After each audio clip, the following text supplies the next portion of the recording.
Midshipmen were the crew members who were on the ship to go to school. The ship was their classroom. They were learning to become officers.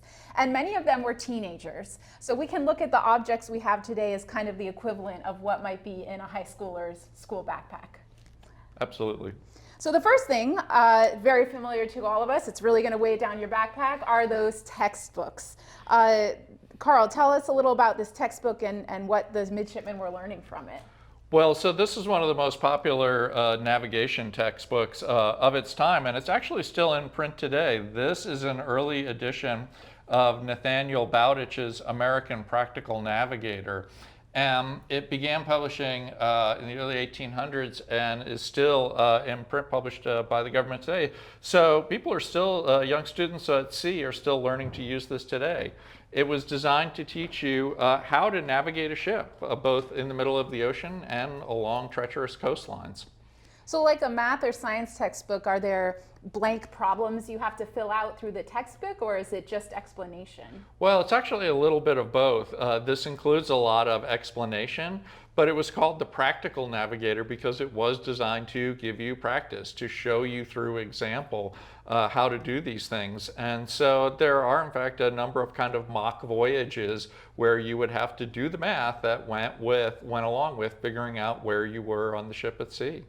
Yeah, and so speaking of doing the math, this next object is related to that. It reminds me somehow of math and the graphing calculator that I had to get for my high school math classes. And I remember getting it and being like, how do I use this thing? And I look at this and have the same reaction. So what is this? Yeah, that's understandable. This can be an intimidating looking instrument, but it's probably less like a graphing calculator and more like a protractor. In fact, that's almost exactly what it is. It's designed to measure the angles in degrees and minutes between the horizon and either the sun, the moon, or the stars in the sky. And then using that information with the instructions you got from Nathaniel Bowditch's book, you could begin to figure out where you were at sea. Okay, that is a very core lesson to learn if you're a midshipman. It's good to know where you are. It is. All right, and this third item is related to that? Yeah, it absolutely is. This is a Nautical Almanac. We have a number of them here at the museum. This one is from 1811. And the Nautical Almanac tells you where the sun, the moon, and the stars are, where that they are located directly overhead on the Earth. And obviously that's changing every second of every minute of every day of the year. And so the almanac would be used in conjunction with the measurements you found on your sextant, and then consulting what the measurements might be for some of those celestial bodies that you were then comparing this information with your information, doing the calculations described in Bowditch, and then from there being able to figure out exactly where you were on the ocean. So I wonder if astronomy then was at all a part of a midshipman's education? Oh gosh, very much so. Yeah, there's about 57 different stars that are located in the sky, and it's good to be able to glance up and know exactly where you expect them to be, because to use an octant or a sextant, it had to still be light out enough that you could see the horizon, but dark enough that the stars were coming out. So you wanted to be ready to take that measurement while those conditions were ideal. Okay. All right, so we have 3 school supplies related to navigation, learning to steer a ship. The last item we have here is just a notebook, right? Midshipmen were issued a kind of notebook if we think about those black and white notebooks you might get at school. This is the mid-1800s version of that. I love this one because this midshipman wrote private across it. Why were they keeping journals or notebooks like this?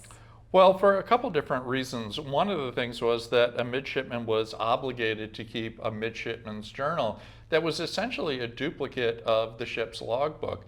And by doing that themselves, the idea was that they were getting in the practice of how a ship's logbook kept all of the data from the day-to-day passage of the voyage.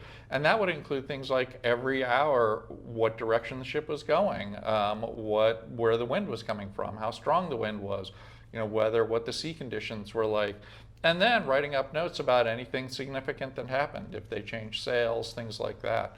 they're valuable to us at the museum because they give us insight into things that were happening on the ship.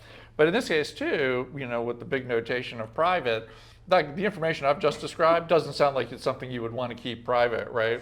So they also kept private journals where they were describing more personal events of the things that were happening to them in this big adventure they were having at sea. Yeah, I've looked through this one actually, and this one is actually more about reporting on conditions and a pleasant day, nothing of importance going on. So this midshipman, there's not a lot of juicy details in this particular one, but he's definitely commenting on the weather and the wind and all of that, as you said. Yeah, exactly as planned.